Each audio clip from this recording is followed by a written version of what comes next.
Bem-vinda e bem-vindo a mais um episódio do IBRAC 360, o podcast sobre temas de fronteira oferecido pelo IBRAC.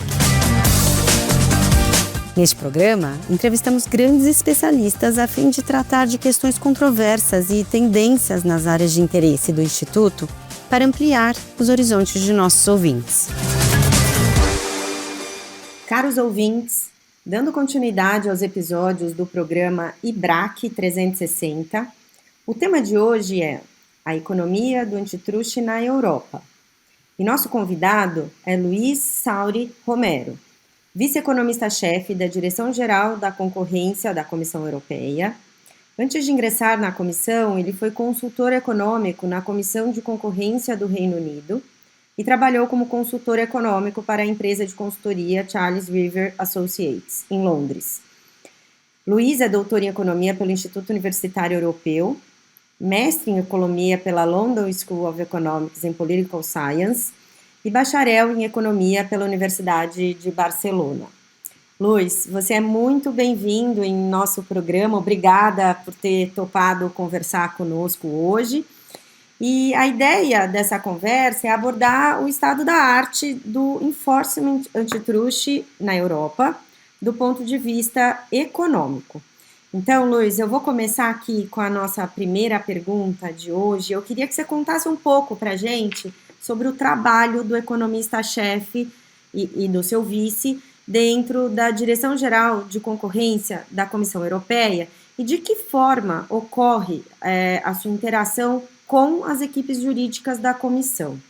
Ou seja, qual que é o papel de vocês nas decisões e nas investigações do DICOMP? Indo um pouco além, Luiz, eu queria entender se vocês participam da formulação e também, por conseguinte, do monitoramento de políticas de concorrência da União Europeia.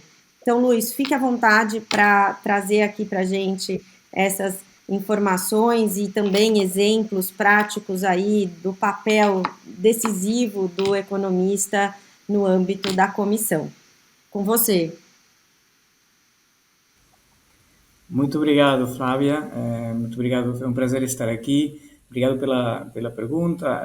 Deixa eu só falar primeiro, começar com um disclaimer, só para falar que o que eu vou falar hoje aqui são as minhas opiniões pessoais, a minha visão pessoal sobre o estado da questão que você apresentou desde o ponto de vista econômico. Então, não necessariamente representando uma posição oficial da Comissão Europeia.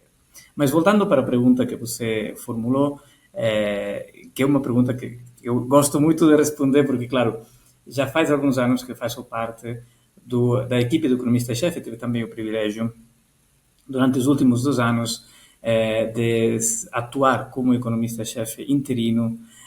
Então, uma pergunta que é muito, muito próxima ao meu interesse. Vou começar com uma apresentação do marco institucional, talvez da origem desse papel, esse cargo de economista-chefe da concorrência na Comissão Europeia. Porque eu acho que é importante também para entender qual é a função interna dentro da instituição e também da formulação da política de concorrência desde um ponto de vista econômico que o economista-chefe tem. O cargo de economista-chefe da concorrência existe na Comissão Europeia desde 2004 e foi criado pelo então comissário da concorrência, Mario Monti, ele mesmo economista, e que desde então ocupou várias responsabilidades de alto nível, incluindo também a do primeiro-ministro da Itália. O Mario Monti, lá no início dos anos 2000, eu acho que ele interpretou algo que todos já sabiam, mas que o desenho institucional da época na União Europeia talvez não refletia adequadamente. Isso é que na política da concorrência, direito e economia precisam andar lado a lado. Que uma interpretação excessivamente formalista do direito da concorrência não era útil para ninguém, nem para as empresas, nem para os consumidores, nem para a sociedade em geral. E que para ter um direito da concorrência que verdadeiramente podia contribuir ao progresso econômico e social, precisava uma melhor integração da análise econômica no enforcement na aplicação do direito da concorrência. Até mesmo os tribunais europeus ecoaram um pouco essa necessidade de uma melhor integração da economia nas decisões sobre concorrência. Eu acho que desde o início dos 2000 conseguimos avançar muito nessa direção de uma maior presença de economia e de análise econômica na aplicação do direito da concorrência. Dou esse contexto porque ele moldou um pouco o que seria o papel da recém-criada função de economista-chefe de concorrência na Comissão. Um papel duplo, para ser mais preciso. Por um lado, fornecer aconselhamento independente ao comissário da concorrência da Comissão Europeia. Em todos os casos, você perguntava, vocês participam da formulação de políticas? Sim, participamos da toma de decisões, seja em casos concretos, mas também na formulação de grandes orientações políticas, que têm que estar baseadas numa racionalidade econômica, também num rigor jurídico. E, por outro lado, outro papel do economista-chefe é também apoiar os serviços técnicos da Comissão na melhor integração nos casos concretos dessa análise econômica, seja na definição do mercado, seja no cálculo de posições de mercado, na formulação das teorias do dano, na identificação da evidência quantitativa, também qualitativa, econômica, factual, que podem permitir uma melhor toma de decisões. A independência no aconselhamento, no advice, seria garantida pelo fato que o economista-chefe da concorrência é nomeado por um mandato fixo de 3 anos. Então, é um rol desenvolvido por uma pessoa externa à instituição e que não vai ficar na instituição. Portanto, tem essa visão independente, também crítica às vezes, que precisa ter para informar melhor nos casos concretos e nas posições políticas. Tivemos já vários professores de primeira linha, muito de uma reputação indudável, como Lars Henrik Roller, Damian Neven, Caio Vecun, Massimo Motta, Tommaso Valetti e Pierre Regiot. Desde janeiro de 2015, o professor Emanuele Tarantino, proveniente da Lewis University, é o atual economista-chefe da Comissão Europeia para a Concorrência.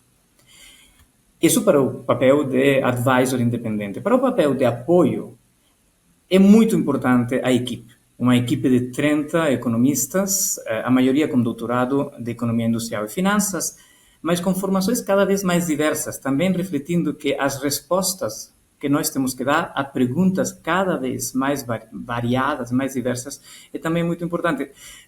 Alguns anos atrás, basicamente nós tínhamos que trabalhar e dar respostas em casos de fusões, concentrações.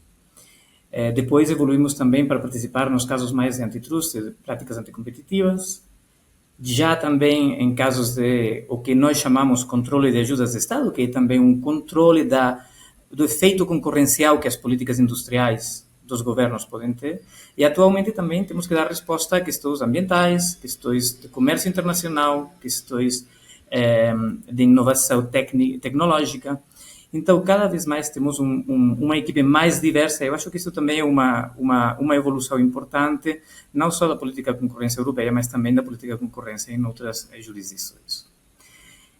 Você perguntou também, vou terminar com alguns exemplos práticos, porque você me falava quais são as contribuições concretas, não, que a equipe do economista-chefe tem feito na formulação da política de concorrência europeia. Eu acho que, em primeiro lugar, o que já falei, hoje é quase impossível imaginar o enforcement do direito da concorrência, pelo menos na jurisdição europeia, que não tenha uma racionalidade econômica clara, explícita, através de decisões que estão baseadas em fatos e evidências, seja qualitativa ou quantitativa, mas de teor econômico. Eu acho que não conseguimos já imaginar uma política de concorrência como a dos anos 90 ou dos anos 80. Então, eu acho que essa evolução foi a primeira contribuição prática do equipe de economista-chefe.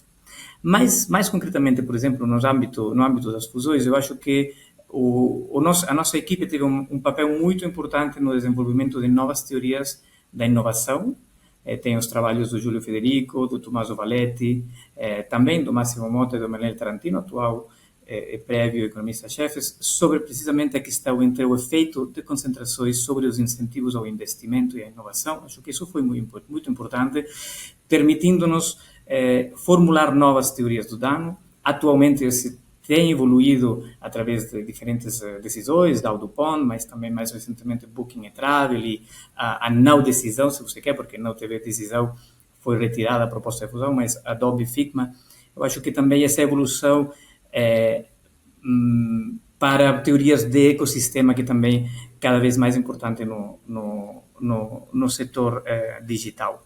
No caso de práticas anticoncorrenciais, eu acho também que é muito importante, por exemplo, o guidance paper que foi adotado pela Comissão Europeia já faz alguns anos, introduzindo uma interpretação muito clara do consumer welfare como standard da política do enforcement do direito à concorrência na justiça europeia, e a ligação entre um standard de consumer welfare e um enfoque de efeitos e de avaliação também de eficiências. Eu acho que são três elementos fundamentais no enforcement da política de concorrência na justiça europeia, que vão ser mantidos, atualizados, claro está, mas mantidos nas novas guidelines para condutas de exclusão.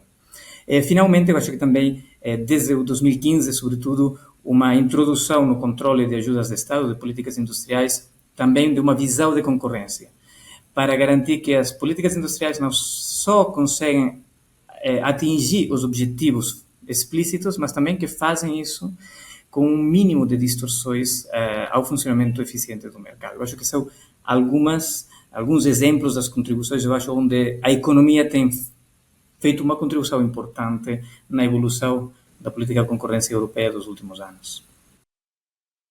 Luiz, eu queria então pegar o gancho em um dos temas que você falou e conectar com o que está acontecendo no mundo hoje economicamente, né? E como a Europa vem respondendo aos desafios que se colocam, né?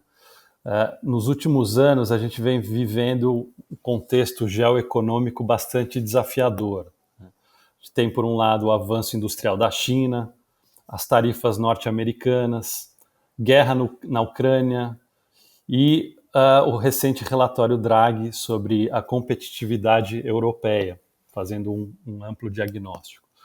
Então, nesse cenário, a política de concorrência da União Europeia, que é tradicionalmente baseada em controle de posições dominantes, integração, você falou bem, eficiência, enfrenta pressões por uma política industrial mais assertiva, né?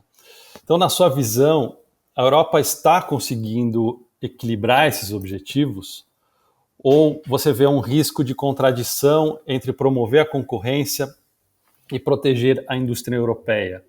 Porque esse é um tema que a gente vem vendo com bastante frequência, né? A comunidade antitrust na Europa, bastante debruçada agora, muito mais a temas de controle de investimento estrangeiro, vis-à-vis esse contexto geoeconômico, do que propriamente voltar as atenções tanto a temas tipicamente antitrust, como a gente costuma olhar. Como é que você está vendo, então, esse contexto geoeconômico e os desafios de política de concorrência versus ou vis-à-vis de política industrial? Obrigado, Marcelo. É uma pergunta difícil, muito interessante, mas ao mesmo tempo é difícil, tem muitas dimensões.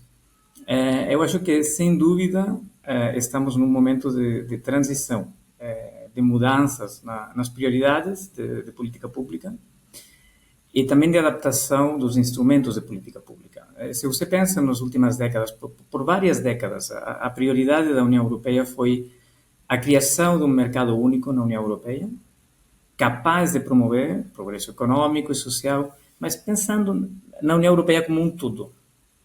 Óbvio, tinha a política comercial, tinha as relações internacionais, tinha uma crescente integração da economia europeia na economia global. Mas nós pensávamos na política de concorrência como uma política de mercado interno, como uma política voltada para o bom funcionamento do mercado europeu, desse mercado integrado. Para vocês, eu acho, desde a perspectiva brasileira, vocês já têm um mercado integrado muito grande, com 200 milhões de potenciais consumidores. Não era o caso na União Europeia, com mercados muito fragmentados, modelos regulamentários muito fragmentados, e eu acho que foi um sucesso o processo de integração, sobretudo na parte de integração de mercados de produtos. Tem outros setores, tipo serviços, particularmente serviços financeiros, onde tem ainda bastante por fazer. E pode ser muito importante para o progresso econômico da União, precisamente pela relação entre sistema financeiro e investimento, capacidade, incentivo a investimento, que já o relatório Draghi que você citou individualiza como um dos temas que a União Europeia vai ter que resolver. Então, a prioridade foi o mercado único, a construção, a integração do mercado único. E para um mercado único que funcionasse bem, precisava de uma concorrência efetiva e, portanto, de uma política da concorrência também eficaz. A concorrência vista como o motor do mercado único europeu e da sua capacidade de gerar eficiência produtiva, eficiência alocativa, eficiência dinâmica, impulsionando os investidores privados rumo a uma inovação, maior inovação e maior competitividade. Esse era um pouco o framework de pensamento. E creio que eu acho que fica claro já no relatório Draghi que continua fazendo parte da agenda pela competitividade da União Europeia uma concorrência efetiva no mercado único e uma política de concorrência eficaz em garantir essa concorrência efetiva.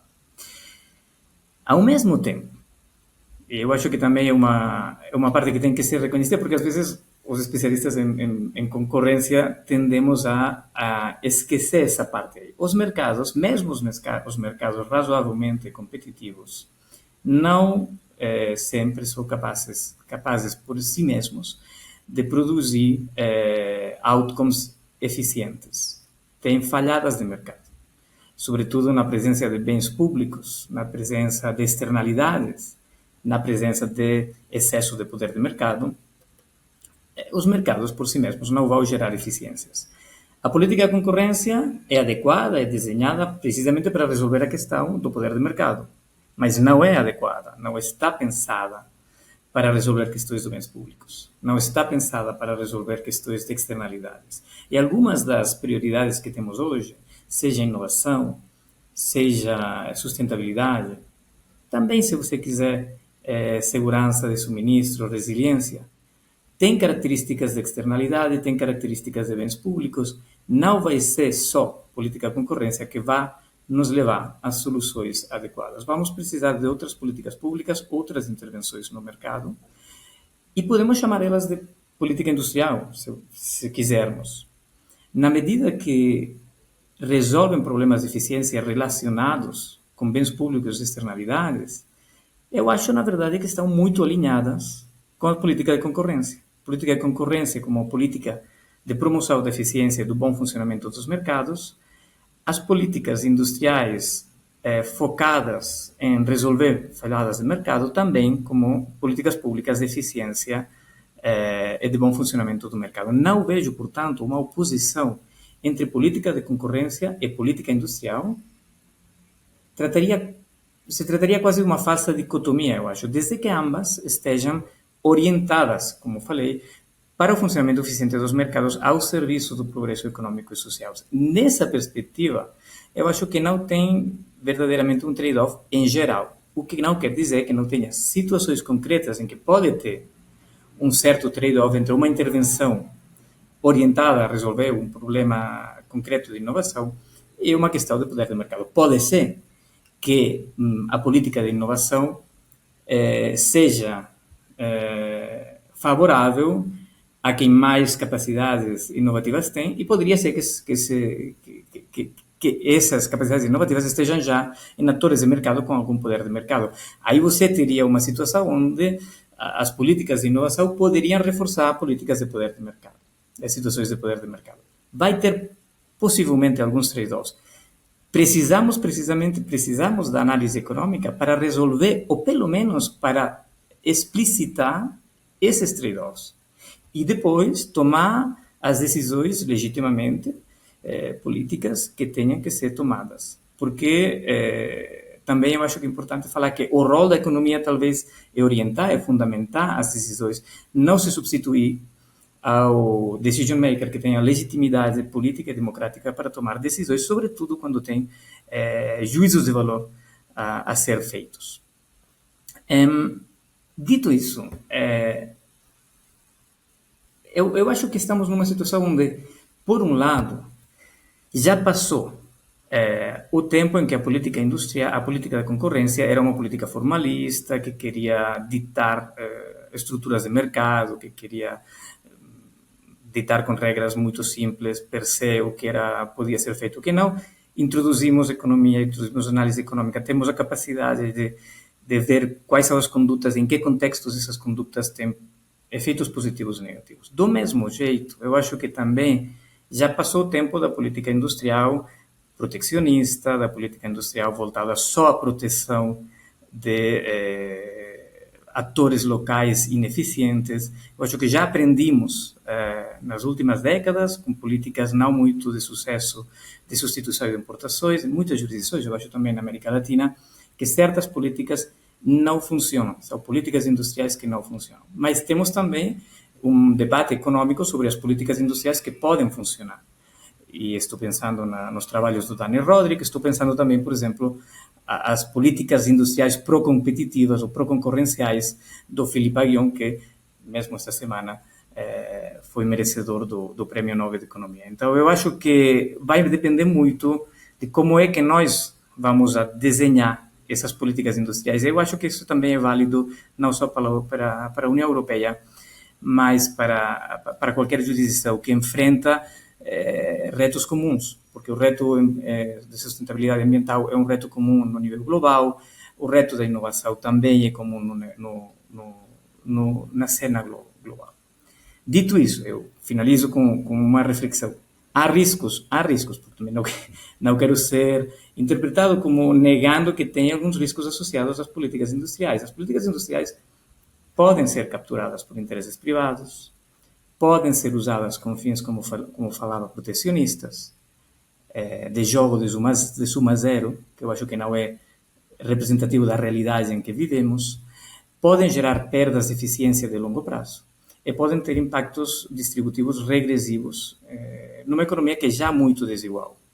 Então, eu acho que também as tensões tarifárias que estamos vivendo, a acumulação, entrenchment de poder de mercado nos mercados digitais, vai um pouco nessa direção de alarma, de ficar vigiantes. Eu acho, portanto, que temos que nos manter vigiantes e, ao mesmo tempo, eu acredito que o arcabouço institucional da União Europeia é suficientemente robusto como para tentar produzir as políticas públicas necessárias para afrontar esses retos e, ao mesmo tempo, evitar cair nesses riscos que comentava. Luiz, agora indo um pouco para um outro tema, a gente gostaria de te ouvir sobre a experiência europeia com o Digital Markets Act, o DMA, principalmente porque aqui no Brasil estamos acompanhando, né, o projeto de lei recentemente encaminhado ao Congresso Nacional sobre a regulação das plataformas digitais. A gente gostaria que você contasse para nós, né, a sua experiência que você tem passado ali na DigiComp sobre a relação entre regulação e política antitruste. E até pensando um pouco, né, na tua experiência como economista, no time de economistas, quais têm sido os principais desafios econômicos que a comissão enfrenta ao definir e monitorar os gatekeepers previstos no DMA? E também como é que você avalia o papel de testes de mercado, de market investigations, né, nesse contexto regulatório digital? Obrigada, Fabiana.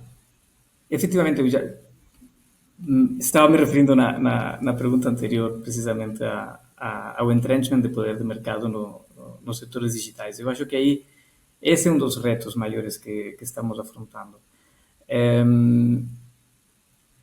Vemos que tem um problema de contestabilidade, um problema de barreiras à entrada, uma vez as situações, as posições de domínio de mercado estão estabelecidas. E, na verdade, parte desses resultados, dessa estrutura de mercado que estamos observando, pode ser parcialmente atribuído a fatores positivos, seja a globalização, seja progresso tecnológico, digitalização, evoluções que provavelmente têm um efeito muito positivo no bem-estar dos cidadãos, dos consumidores. Então, também, aí temos que saber diferenciar a parte positiva, a parte negativa, os riscos dos benefícios dessas evoluções, porque não tudo é negativo. Mas é verdade, eu acho que tem uma maior preocupação pela situação da concorrência efetiva nos mercados digitais e, como você também falou, a Comissão Europeia tem, durante os últimos 10, 15 anos, tentado usar a política antitrust, tanto o controle de fusões quanto o controle de condutas empresariais de tipo de exclusão, para evitar um exercício de poder de mercado ineficiente nesses setores. Só que, por várias razões específicas, características desse tipo de mercados, não sempre a intervenção foi tão eficaz quanto teríamos gostado. Eu acho que essa autocrítica tem que ser feita. Eu acho que não é uma autocrítica sobre como a Comissão ou as autoridades de concorrência, mais em geral, têm usado os instrumentos, mas talvez a questão era que os instrumentos não eram os adequados para as características do mercado digital. Por exemplo, as tecnologias digitais mudam muito rapidamente. Quando nós tentamos intervir com instrumentos tradicionais, muitas vezes chegamos tarde. O mal está já feito. O dano que nós que identificamos na teoria do dano e que gostaríamos de evitar ou revertir, já foi consumado. Então, aí tem um problema de desenho do instrumento de intervenção. Não é que não sabemos o que está acontecendo, não é que não sabemos o que gostaríamos de poder evitar. Só que não tínhamos uma capacidade de intervir no momento adequado, antes que o dano fosse consumado. No caso das fusões e concentrações, é tudo tão rápido e tudo tão focado para o futuro que muitas vezes a concentração ou a aquisição de outra empresa é de uma empresa que ainda nós nem identificamos bem como um ator importante do mercado. Mas, claro, a empresa que está comprando sim que já identificou o potencial dessa tecnologia, o que a gente poderia falar de killer acquisitions. Não? Aí temos uma perda muito importante de concorrentes potenciais antes mesmo de nós ter a capacidade, também por conta dos thresholds de notificação, de poder intervir. Então, essas questões, que são questões de desenho do instrumento de política pública, tinham que ser resolvidas. Não é que a DMA, a Digital Markets Act, vai resolver todos esses retos, esses problemas, mas tenta resolver alguns deles.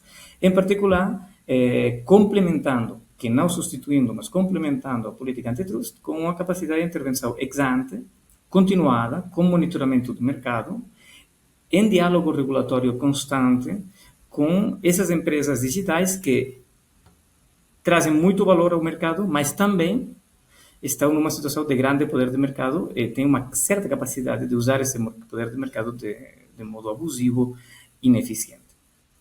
Então, eu acho que esse é o contexto no qual a União Europeia propõe a Digital Markets Act, de novo, tentando fazer funcionar melhor os mercados. Dado que se trata de um instrumento novo, primeiro teve uma resistência forte por parte da indústria mesmo, mas também um certo escepticismo saudável, eu acho, porque também o debate tem que ser bem aberto, um certo escepticismo saudável por parte dos practitioners, por parte de alguns acadêmicos. Eu acho que esse escepticismo já passou. 10 anos atrás, ou 6 anos atrás, tinha quem não via a necessidade de regulamentação do mercado digital desde uma perspectiva de concorrência e contestabilidade. Hoje, eu acho que podemos falar que muitas jurisdições estão desenvolvendo, o Brasil também, debates muito parecidos. Depois, claramente, as características detalhadas de cada intervenção vão ser diferentes. O modelo que vai ser adequado para o desenho institucional no Brasil vai ser diferente do desenho para a União Europeia. Eu acho que alguns elementos são fundamentais no enfoque da União Europeia. Um é uma regulação que permite uma intervenção ex ante, baseada em regras mais ou menos claras, inspiradas pela experiência dos casos antitrust, inspiradas pela teoria econômica, mas que não pedem ou não precisam de uma análise econômica de efeitos muito detalhada. Porque se fizermos isso aí, provavelmente voltaríamos para uma situação onde o nosso enforcement seria demorado e chegaria tarde para evitar os danos no mercado. Claramente, isso quer dizer que vai ter uma avaliação dos erros de tipo 1 e tipo 2, desde uma perspectiva diferente da própria do antitrust, mais parecido ao tipo de avaliação que tem que ser feito em qualquer ferramenta de regulação. Mas não acho que tenha muitos mais desafios particulares desde o ponto de vista econômico. Às vezes tem quem fala que não tem economia, eu acho que tem muita economia. Tem economia quando temos que desenhar essas proibições, essas obrigações, mas tem também economia quando vamos ter que avaliar se as condutas para compliance, para respeitar a regulação das empresas digitais, das plataformas digitais, são verdadeiramente compliant, de um jeito efetivo, ou se tem alguma questão de circumvention que tem que ser avaliada. Eu acho que aí também a análise econômica vai ser muito importante para poder identificar quando podíamos estar em situações onde tem formalmente uma compliance com a regulação, mas na verdade tem ainda algum tipo de problema na conduta. Sem esquecer que a análise antitrust continua sendo uma opção complementar a essa a existência da DMA. Finalmente, eu acho também que vai ter uma questão de avaliação, como todo novo instrumento de política pública, vamos ter que fazer uma avaliação em alguns anos sobre o que conseguimos com a DMA. E aí também eu acho que uma reflexão sobre como a análise econômica pode ajudar a analisar o sucesso ou a necessidade de melhoria dessa regulamentação nova vai ser muito importante. Luiz, eu queria falar um pouco então sobre sustentabilidade e concorrência, que acho que é outro hot topic. A gente sabe que a Europa tem liderado as reflexões sobre a importância da política antitrust em prol da sustentabilidade. Ou seja, muito se fala em uma política open door, essa sustentabilidade. Você tem a diferenciação entre os green agreements e os green cartels, né? Inclusive já tem guidelines publicados sobre o tema, né?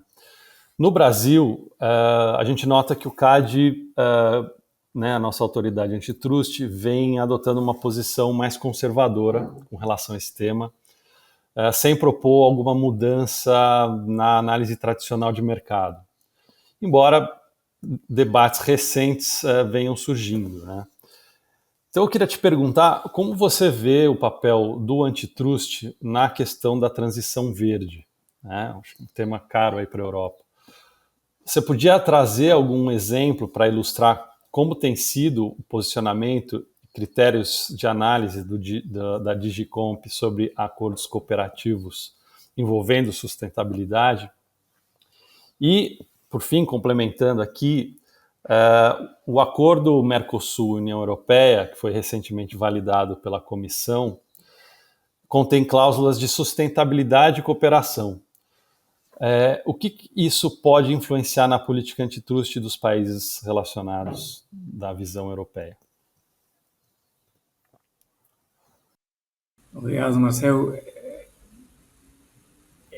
O caso da sustentabilidade ambiental, eu acho que a gente falava antes dos public goods, externalidades, da necessidade de de políticas públicas, não só de política de concorrência.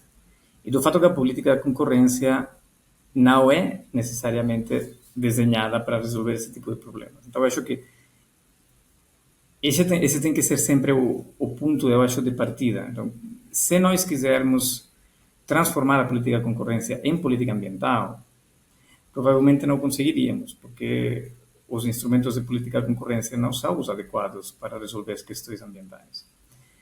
Então, eu acho que normalmente, é melhor pensar na política de concorrência como uma política que pode integrar na análise de concorrência alguns elementos de sustentabilidade ambiental e também que pode tentar não ser um empecilho à consecução de alguns objetivos de política pública no âmbito ambiental.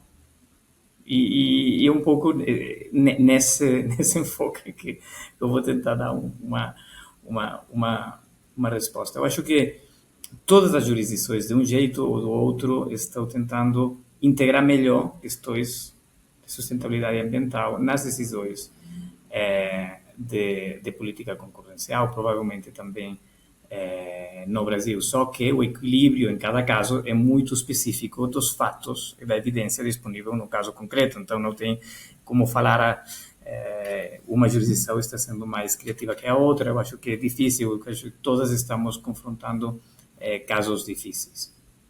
Na medida que a sustentabilidade ambiental é valorizada pelos consumidores e que as tecnologias limpas se tornam economicamente viáveis, eficientes, os próprios mercados competitivos vão tender naturalmente a gerar resultados mais sustentáveis.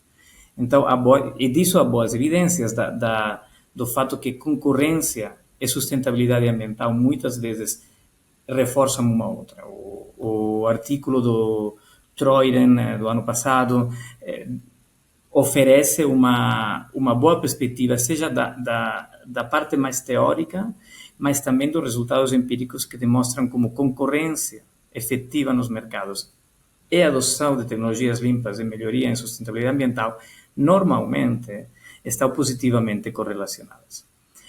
O que não quer dizer que seja sempre o caso. Como falávamos antes, tem situações de falhas de mercado, tem externalidades que vão ter que ser resolvidas de outro jeito, não só com concorrência. O papel da política de concorrência, portanto, para mim é claro, é garantir o bom funcionamento dos mercados, e isso não necessariamente se reduz, que eu acho que é outro erro que às vezes fazemos, a preços e quantidades no curto prazo.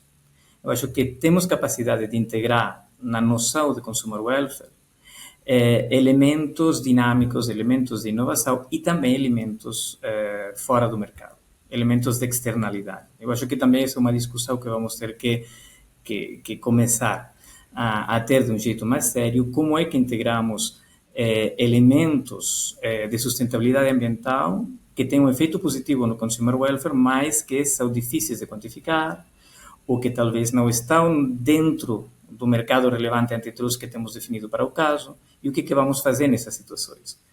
Vamos abrir mão do fato que a nossa análise é parcial para o mercado relevante, e vamos tentar introduzir esses benefícios extra-mercado de algum jeito. São eficiências que têm que ser introduzidas no balancing em algum momento da nossa análise. Eu acho que tem vários jeitos de afrontar a questão, mas eu acho que é uma questão que vamos ter que afrontar de jeito mais explícito em algum momento. E quando tiver trade-offs entre mais concorrência e mais sustentabilidade, porque o estranho caso, porque eu também nunca vi ainda, não? Mas se tem esse caso onde nós temos que fazer um trade-off entre maior exercício de poder de mercado e maior sustentabilidade, aí provavelmente a análise econômica, mesmo assim, vai nos ajudar, como eu falava anteriormente, a explicitar esses trade-offs. Isso vai querer dizer ter jeitos de quantificar e comparar esses benefícios e esses potenciais danos. Normalmente, eu acho que as questões da sustentabilidade vão ser, sobretudo quando tem poder de mercado vai ser mais eficientemente resolvidos através de regulamentação. Se o poder de mercado é o que prejudica a sustentabilidade, a política de concorrência vai ser parte da solução. Se o poder do mercado gera, por acaso, ganhos ambientais, provavelmente vai haver uma política pública diferente, uma regulação, impostos, subsídios, que podem alcançar os mesmos resultados sem a perda de eficiência de um maior poder de mercado. Então, essa seria um pouco a resposta estándar. Eu acho que essa resposta estándar tem uma derivada, se você quer, um pouquinho mais complicada, e é que, às vezes, qual é o contrafactual que nós deveríamos ter na nossa mente, na nossa cabeça, quando analisamos os potenciais efeitos positivos ou negativos de uma conduta? Nós podemos falar que, porque existe uma regulamentação, não temos que nos preocupar pela questão ambiental, porque já a regulamentação vai resolver a questão. Mas quando não existe a regulamentação, qual é o contrafactual? O contrafactual vai ser uma possível perfeita regulamentação que não existe, mas poderia existir, e, portanto, vamos tomar uma decisão mais ortodoxa, porque não é para a política de concorrência resolver esse problema. Ou vamos nos perguntar qual é a probabilidade que essa perfeita regulamentação seja desenvolvida pelas instituições correspondentes. Porque se a resposta é que é pouco provável que essa regulamentação ambiental seja aprovada, aí o contrafactual vai cambiar, vai mudar. Nós vamos ter que tomar uma decisão mais realista, onde a política de concorrência não vai poder desviar a responsabilidade para um órgão regulatório que não existe ou que não tem capacidade de regulamentar. E por que não teria possibilidade de regulamentar? Porque tem interesses privados de setores industriais que têm influência política, porque tem talvez efeitos orçamentários em forma de subsídios, porque vai ter um impacto competitivo negativo se colocamos maiores impostos verdes, taxas. Então tem essa discussão que eu acho que está um pouco mal resolvida, se cada um dos policymakers fala que alguém outro que tem que resolver a questão. Eu não estou falando que a política de concorrência tem que se colocar na situação, a autoridade de concorrência tem que se colocar na situação de assumir a responsabilidade de resolver as questões de sustentabilidade, mas eu acho que sim, talvez poderíamos fazer um esforço um pouco maior para tentar entender no contexto institucional concreto qual é a probabilidade que o contrafactual que nós estamos usando na nossa análise é realista ou não é realista. E eu acho que isso também liga um pouco com a pergunta que você fez também, ou a menção que você fez ao acordo Mercosul-União Europeia. Porque eu acho que aí o que vamos ver é que tem questões que você não só vamos poder olhar para o nosso mercado interior.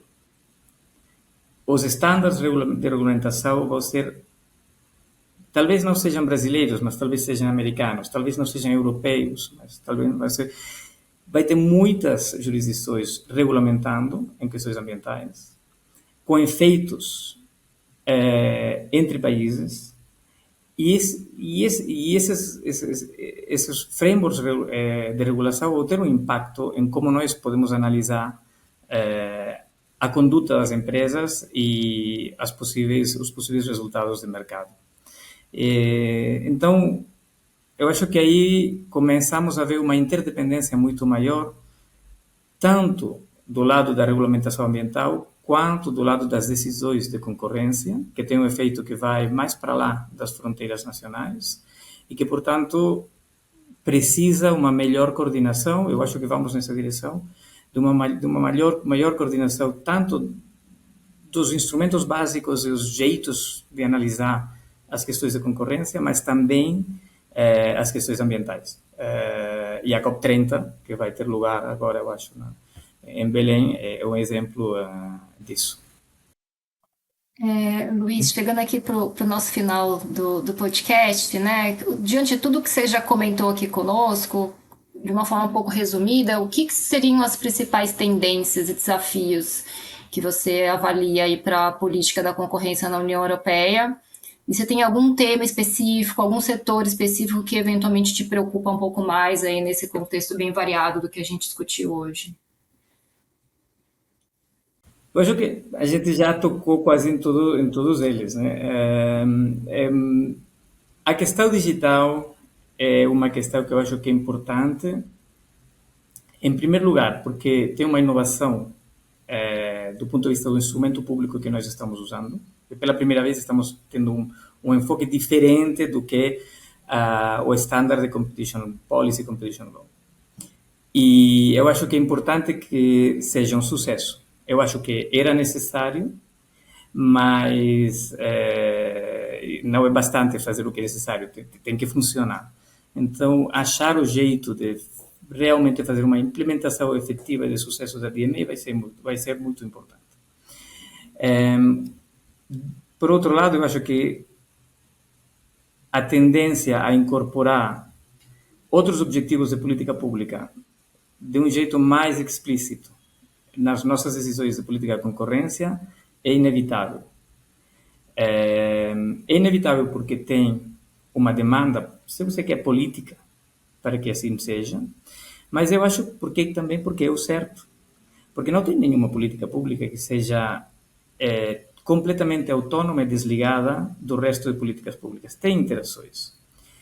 E talvez, por algum tempo, nós tivemos o luxo de poder viver na nossa ilha, mas não é mais essa a situação. Então, a questão é, vamos ter que incorporar esses objetivos de política pública, mas temos que fazer sem desvirtuar o que a política de concorrência tem que continuar sendo, que é uma política de concorrência que garante que os mercados funcionam bem e que não tem um exercício ineficiente de poder de mercado, que eu acho que é a base da política de concorrência.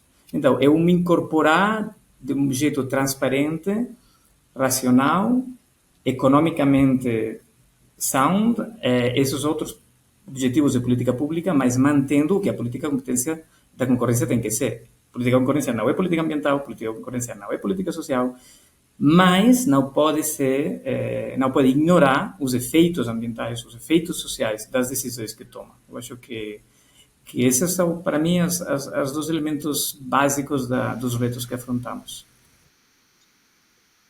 Bom, Luiz, a gente está chegando ao final aqui do nosso episódio, muito bom te ouvir, principalmente agora nessa sua fala final aqui sobre a importância da política da concorrência cooperar, né, não ser uma política totalmente autônoma e cooperar com outras frentes e com outras políticas, aqui até pensando um pouco além na sustentabilidade, né, a gente tem questões bastante importantes e que exige um olhar, até por conta das mudanças das preferências da sociedade, que a autoridade também se preocupe em olhar com mais cuidado e de forma mais cooperativa com outras frentes. Então, muito bom te ouvir, é muito bom que você topou falar com a gente, muito bom ouvir a sua experiência, né, que vem de uma jurisdição super madura. Então, para a gente é super importante, tenho certeza que nossos ouvintes vão aprender muito com o episódio de hoje. Muito obrigada, Luiz. Muito obrigado, o prazer foi meu. Foi um privilégio estar aqui com vocês. Obrigado pelas perguntas e pela oportunidade de compartilhar essa experiência muito pessoal que acumulei nesses anos de economia na jurisdição europeia. Obrigado, Luiz. Foi um prazer. Muito obrigado. Este foi mais um episódio do programa 360 do IBRAcast, o podcast do IBRAC, disponível no Spotify e no YouTube. Eu sou Flávia Chiquito, diretora de Relações Institucionais do IBRAC e responsável pelo IBRAcast. Comigo, Fabiana Tito, diretora de Economia do IBRAC, e Marcel Medon, sócio da Tozini Freire Advogados. Contamos também e agradecemos a equipe de comunicação e edição, Maria Dolores e Luciano Costa. Até o próximo episódio.